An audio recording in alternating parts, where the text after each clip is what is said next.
दोस्तों, कल मैंने एक बहुत ही अच्छी कथा कहीं पर सुनी थी, तो मुझे लगा कि आज आप लोगों के साथ शेयर करना चाहिए।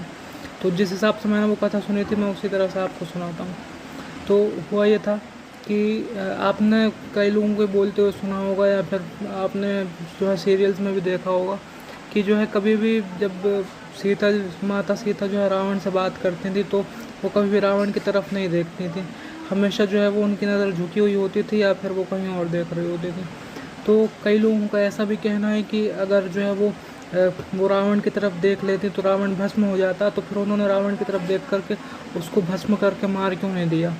तो इसका मैं आपको एक रीज़न बताता हूँ, जो कि मैंने इस कथा में सुना था कि जब माता सीता जो है वो शादी करके अयोध्या आई, तो जो है वो कई सारी रस्में होती हैं।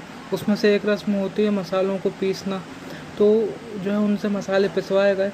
मसालों को उन्होंने जो है वो कूट तो बहुत ही अच्छे से दिया, लेकिन मसालों को पीसना उनको नहीं आ रहा था, क्योंकि उन्होंने अपने घर में कभी ये सब काम करे नहीं थे, क्योंकि वो तो राजकुमारी थी।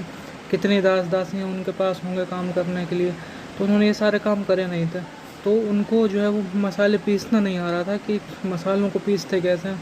तो जो भी और बाकी जो भी वहाँ पे महिलाएं थीं और जो भी लोग थे, वो सब हंसने लगे, क्योंकि उनको जो है वो मतलब माता सीता को जो है काम आ नहीं रहा था, और वो लोग उन पे हंसने लगे। तो माता सीता को बहुत ज़्यादा बुरा लग गया।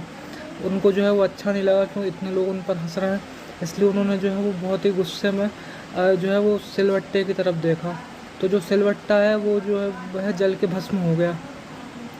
अब जब ये सिलवट्टा जल के भस्म हो गया, तब माता कौशल्या ने सीता जी से कहा कि सीता, आज मैं तुमसे कुछ मांगती हूँ कि कभी भी जो है अपने पति की तरफ या फिर किसी की भी तरफ ऐसे गुस्से वाली नज़रों से मत देखना, नहीं तो जो है वो वहीं पर जल के भस्म हो जाएगा, और ये तुम्हें मुझे वचन देना पड़ेगा। और आप तो जानते हैं कि रघुकुल रीत सदा चली आए, प्राण जाए पर वचन न जाए। तो उन्होंने माता कौशल्या को वचन दे दिया।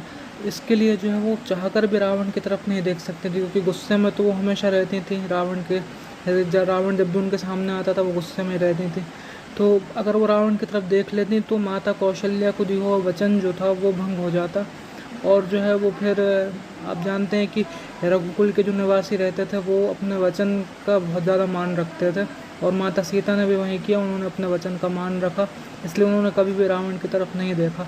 वरना रावण को देख करके भस्म करना उनके लिए बहुत ही छोटी सी बात थी।